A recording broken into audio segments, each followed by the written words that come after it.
Hello everyone, exam medicine channel में आप सभी का स्वागत है। बात करेंगे हम Allahabad high court RO ARO और सीए एग्ज़ाम की। जैसा कि आप सबको पता है कि आप सबके एग्ज़ाम में इंग्लिश कंपलसरी है। इंग्लिश इसमें पूछी जाती है इलाहाबाद हाई कोर्ट के एग्ज़ाम में। इंग्लिश में क्या चीज़ें पढ़नी होती हैं, कहाँ से आप पढ़ें, इसके लिए मैंने ऑलरेडी पहले भी वीडियो एक अवेलेबल कराई थी। फ़िलहाल ये जो वीडियो आपको प्रोवाइड की जा रही है ये आपके प्रैक्टिस रिवीजन के लिए है और ये वीडियो आपको बहुत बड़ी नहीं मिलेगी। डेली के पर्पज़ से आपको 5 से 6 मिनट की वीडियो रहेगी मात्र, जिससे कि आप केवल अपने रिवीजन को करेंगे। और आपको मिलेगा क्या उसके बारे में पहले संक्षिप्त जानकारी ले लीजिए। देखिए, सबसे पहली बात बता दूं कि जब एग्ज़ाम आपका ऑफलाइन मोड में हुआ करता था तो 50 क्वेश्चन इंग्लिश के आते थे। फिक्स था कि 150 नंबर में बाकी सब्जेक्ट आते थे, 150 क्वेश्चन और 50 क्वेश्चन इंग्लिश का। लेकिन जब 2021 में पहली बार ऑनलाइन एग्ज़ाम कंडक्ट हुआ इलाहाबाद हाई कोर्ट का, तो पैटर्न चेंज हो गया। अब इंग्लिश का वेटेज कितना हो गया, 10 से 12 नंबर, 10 से 12 क्वेश्चन ही आते हैं इंग्लिश में। अगर इस बार भी आपका ऑनलाइन एग्ज़ाम कंडक्ट होगा तो ये उम्मीद की जा रही है कि जो प्रीवियस ईयर में पैटर्न फॉलो हुआ था वही फॉलो होगा। तो इंग्लिश में आपको बेसिक नॉलेज होनी चाहिए, ग्रामर की भी और साथ साथ वोकैब की। अभी मैं आपको कुछ प्रीवियस ईयर के क्वेश्चन पहले दिखा देती हूँ कि किस तरीके से प्रश्न पूछे जाते हैं। आपके जैसे मान लीजिए 10 प्रश्न आ रहे हैं तो आपके 2 या 3 आपके एंटोनिम्स आ गए, 2 सिनोनिम्स आ जाते हैं, 2 आपका वन वर्ड्स आ गया, एक आपके जो होते हैं फ्रेज आ गए, तो एडियम एंड फ्रेजेस। तो आप देखेंगे कि 7 प्रश्न तो आपके लगभग यहीं से हो गए। और 1-2 प्रश्न कैसे आते हैं, सेंटेंस आपको दे दिया जाता है, नीचे अंडरलाइन रहेगा, पूछेगा बताइए इसमें कौन सा जो है यूज़ किया गया है पार्ट्स ऑफ स्पीच। जैसे आप पढ़ते हैं noun, pronoun, verb, adverb, conjunction, ये सभी आपको पता होने चाहिए कि क्या होते हैं, कम से कम उनको पहचानने आना चाहिए। बहुत डीप में नॉलेज नहीं है तो इतनी जानकारी आपको रखनी पड़ेगी। इनसे प्रश्न पूछे जाते हैं। और स्पेलिंग एरर के लिए मतलब वोकैब सेक्शन कुल मिला के अच्छे से कर लीजिए। तो अगर 12 प्रश्न आएंगे या 10 प्रश्न आएंगे, आराम से आप 6-7 प्रश्न तो कर लेंगे। और रही बात नेगेटिव मार्किंग की, तो इसमें होती ही नहीं है। तो 2-3 क्वेश्चन अगर आपको थोड़ा बेसिक नॉलेज है ग्रामर का तो आप उसको भी कर सकते हैं। मतलब इंग्लिश में आप स्कोर कर सकते हैं, बहुत परेशान नहीं होना है। लेकिन ये भी नहीं है कि इसको छोड़ देना है, पढ़ना तो पड़ेगा ही। तो इसी को देखते हुए आप लोग कई दिन से कह रहे थे इंग्लिश के लिए, तो मैंने सोचा कि आपको 5 से 6 मिनट की बस एक वीडियो डेली मिल जाएगी, जिससे आपको भी बर्डन ना होगा और मुझे भी नहीं होगा कि मैं उतना वीडियो आपको ना दे पाऊँ। ठीक है, तो केवल वही मिलेगा और उसकी पीडीएफ टेलीग्राम पर सेंड कर दी जाएगी। आज मैंने कुछ सिनोनिम्स वर्ड्स लिए हैं, बहुत ज़्यादा नहीं है, 20 वर्ड होंगे। इसको आप अच्छे से देखिएगा। और मैं आपको कहाँ से चीज़ें कराऊंगी, पहला तो इलाहाबाद हाई कोर्ट में जो चीज़ें आई हैं उसको तो मैं कराऊंगी वहाँ से। लेकिन जो आपके एसएससी के एग्ज़ाम में, एसएससी के एग्ज़ाम में जो क्वेश्चन पूछे जाते हैं आपके 10+2 वाले एग्ज़ाम में, मतलब जो होता है, और आपके सीजीएल के एग्ज़ाम में, मतलब प्रीवियस ईयर में जो इंग्लिश का पैटर्न रहता है वोकैब पूछने का, केवल उसी को आप पढ़िए, अलग से कुछ याद नहीं करिएगा। क्योंकि वोकैब सेक्शन बहुत ज़्यादा होता है और आप उसको कितना भी याद करें, नए शब्द आपको रोज़ मिलेंगे। इसलिए बेहतर है कि आप एसएससी का अगर घटना चक्र है आपके पास तो उससे पढ़िए। मैं भी आपको चीज़ें वहीं से कराऊंगी क्योंकि वहाँ से क्वेश्चन डायरेक्ट आपको देखने को मिल सकते हैं। ठीक है, तो आइए शुरू करते हैं। चूँकि आज इसको फर्स्ट वीडियो था, आपको बताना था, इसलिए आपका 3-4 मिनट इसमें लिया मैंने। अब आइए दिखाती हूँ प्रीवियस ईयर में किस तरीके का पैटर्न रहा है, फिर उसके बाद हम आज के क्वेश्चन को करेंगे। आप स्क्रीन पर देखिएगा, इस तरीके से क्वेश्चन पूछे गए थे। ये आपके ऑनलाइन एग्ज़ाम है, इस वजह से जब आपको रिस्पॉन्स शीट मिलती है आंसर की के बाद, तो इसी तरीके से जो जो कैंडिडेट एग्ज़ाम दिए होते हैं तो उनके पास ये होता है। ठीक है, तो वहाँ से आप इसको देख सकते हैं। इसमें आपको करना था क्या, करेक्ट स्पेलिंग। आप बस क्वेश्चन देखिए कि किस तरीके से क्वेश्चन क्या क्या पूछे जाते हैं। तो करेक्ट स्पेलिंग से देखिए क्वेश्चन पूछा गया। उसके बाद से आपसे पूछा गया है सिनोनिम्स, पूछा गया है कि इस वर्ड का सिनोनिम बताइए क्या होगा। नेक्स्ट क्वेश्चन आपसे पूछा गया था कि करेक्ट द एंटोनिम्स, आपको एंटोनिम्स बताना है। आपने देखा कि सिनोनिम्स एंटोनिम्स हो गया। स्पेलिंग एरर के लिए प्रश्न आ गए। और इस तरीके से भी क्वेश्चन आते हैं जो फिलिंग इन द ब्लैंक्स की तरह रहेंगे। इसमें भी आपका वोकैब सेक्शन ही काम करेगा। एंटोनिम्स सिनोनिम्स इसमें भी पता होना चाहिए, तभी ये क्वेश्चन जो है करेक्ट हो सकता है। नेक्स्ट क्वेश्चन देखते हैं।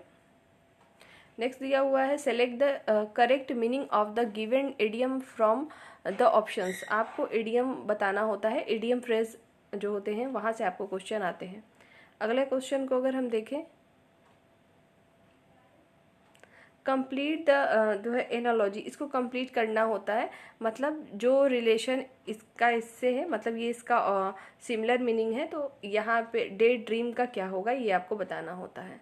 तो ये सभी आप खेल देख रहे हैं, जो भी है इसमें केवल वोकैब सेक्शन का ही है।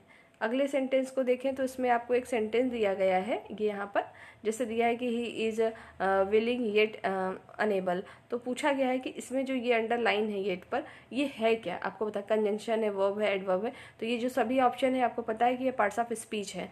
तो वही जैसे शुरू मैंने बताया, पार्ट्स ऑफ स्पीच के बारे में नॉलेज होना चाहिए, कम से कम ये तो जाने कि कोई शब्द आ गया, ऑफ आ गया, टू आ गया, हमको पता ही नहीं वो है क्या, ठीक है। तो ये सब आपको पता होना चाहिए। आगे बात करते हैं। अब इसी को देखिए, ये क्वेश्चन आपका क्या दिया गया है, जैसे कि कोई स्पेलिंग दे गई है, यहाँ पे कोई स्पेलिंग दे दिया गया है, ठीक है। यहाँ पे जैसे HPYTDOI ऐसा दिया है। पूछा गया इसको अरेंज ऐसा करिए कि एक मीनिंगफुल हमारा वर्ड बने, और ये जो ऑप्शन दिए हैं इसमें से ऐसा कौन सा मीनिंगफुल वर्ड बन सकता है। तो देखेंगे इसको टाइफाइड की स्पेलिंग इसको आप बना सकते हैं, ठीक है, तो वो डिजीज़ में आ जाएगा। तो इस तरीके से भी प्रश्न पूछे जाते हैं। अगला देखिएगा, ये जैसे आपका अरेंज करने के लिए आता है, मतलब नो एरर, आपको जो है कि ये क्वेश्चन देखना है और बताना है कि इसमें से कौन सा एरर है। तो इसमें भी आपका पार्ट्स ऑफ स्पीच आपको नॉलेज है सेंटेंस करेक्शन में, तभी आप यहाँ से कर सकते हैं सिंटैक्स, ठीक है। तो बेसिकली आप देखेंगे तो ज़्यादा से ज़्यादा आपको वोकैब सेक्शन पे ध्यान देना है। बाकी थोड़ी बहुत चीज़ें हैं जो कि आपको ग्रामर रूल से पता होनी चाहिए, तो वो भी आपको मैं करा दूंगी, और बाकी आप अपने स्तर से पढ़िएगा। और जैसा कि मैंने भी बोला कि आपको डेली ही मैं 4-5 मिनट की वीडियो दूंगी, जिसमें से 20 क्वेश्चन या 20 वर्ड्स मीनिंग या बीड्स, आपके इडियम फ्रेज, कभी आपके 1 वर्ड्स, इस तरीके के क्वेश्चन आपको मिलते रहेंगे। रेगुलर बेसिस पे पढ़ेंगे तो बर्डन नहीं होगा। एक दिन में 20 क्वेश्चन आ रहे हैं तो महीने भर में सोचिए कितना पढ़ लेंगे आप, 3 महीने में कितना पढ़ लेंगे, अगर ऐसे कैलकुलेट करेंगे तो बहुत होगा, ठीक है। तो आइए शुरू करते हैं आज के वर्ड्स को, और उसको अच्छे से देखिएगा। जो भी मैंने आपको पीडीएफ दिखाई थी वो मैंने स्क्रीनशॉट केवल उतना ही लिया था जितना कि इंग्लिश का सेक्शन था, ठीक है, इस वजह से वो था। अगर आप चाहेंगे तो उसको भी मैं टेलीग्राम पर उसको भी शेयर कर दूंगी, वहाँ से आप देख सकते हैं। वो केवल मैंने बताने के लिए बता दिया था। अब आइए देखते हैं, यहाँ पे जो भी मैंने वर्ड लिखे हैं ये हमेशा रिपीटेड होने वाले प्रश्न हैं, मतलब इसको लेकर हमेशा प्रश्न बनते हैं, इसलिए मैंने वो लिखा है। एक बात और याद रखेंगे, जब हम पढ़ेंगे तो इसका हम स्पेलिंग भी ध्यान देते चलेंगे। अगर मुझसे कोई मिस्टेक हुई होगी तो आप ज़रूर बता दीजिएगा कमेंट सेक्शन में, बाकी कोशिश रहेगी कि गलती ना हो। गलती हो भी सकती है, ह्यूमन नेचर है। आइए देखते हैं।